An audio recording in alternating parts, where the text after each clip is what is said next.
Like many collegiate runners, Jelynn Tatum poured her heart into every stride. A passion for movement and an unwavering determination to reach her goals at the core of who she was. Before then, I was a college athlete, a runner actually. I did cross country and track and field up and from 7th grade on until the end of my senior year in college. But in 2022, her world came to a screeching halt. I was probably 30, 40 minutes away from my house. I feel like that's something that they always say, is you're always just so close to home, and that's usually when tragedy strikes. While driving home from visiting her fiancé Will, who was living out of state, Jelynn's car hydroplaned on a rain-soaked road. It was within probably 10 seconds, and I realized that I was headed straight on for a semi, so I cranked my wheel as hard as I could. I mean, there wasn't really, I was trying to hit brakes, and my car wasn't stopping. She woke up in the wreckage, unable to feel her legs. I was awake, and I knew it was bad. I knew it was really bad. But I didn't move. I just kind of froze, and I just went down to touch my legs, and they felt kind of like how they feel now, just absolutely nothing. I just knew immediately it was bad.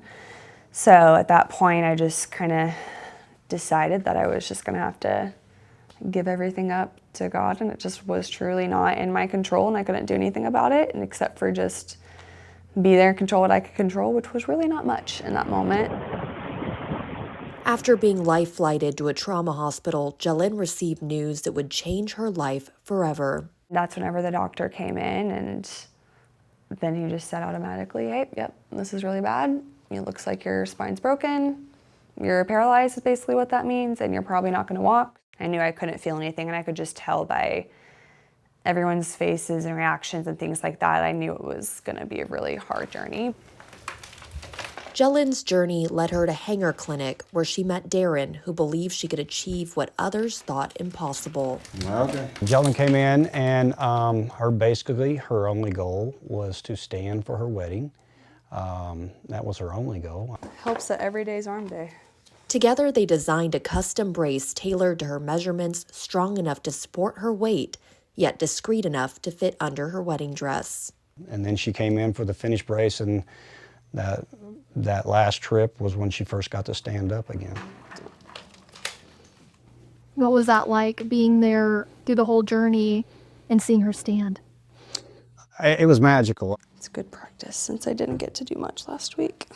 With months of hard work and determination, Jelynn didn't just stand, she learned to walk again. And I just kind of swung my leg up just to see if it would move, and then it moved, and that was the first step. And then I just kind of kept going, and then everyone just kind of looked over. They're like, wait, are you walking right now? And I was like, I think I am. I think I'm taking steps over here. Her determination fueled by the memory of her father who passed away during her recovery. And she kept it all a secret, even from Will, to surprise him on their wedding day. So my girls know, and then my mom and other siblings know, but I haven't really shared it with anybody else. I don't even know if his side of the family knows yet either. So there's gonna be a lot of tissues going around for that day, for sure.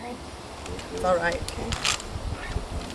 On her wedding day, Jelynn defied the odds, walking down the aisle with her custom brace concealed beneath her gown.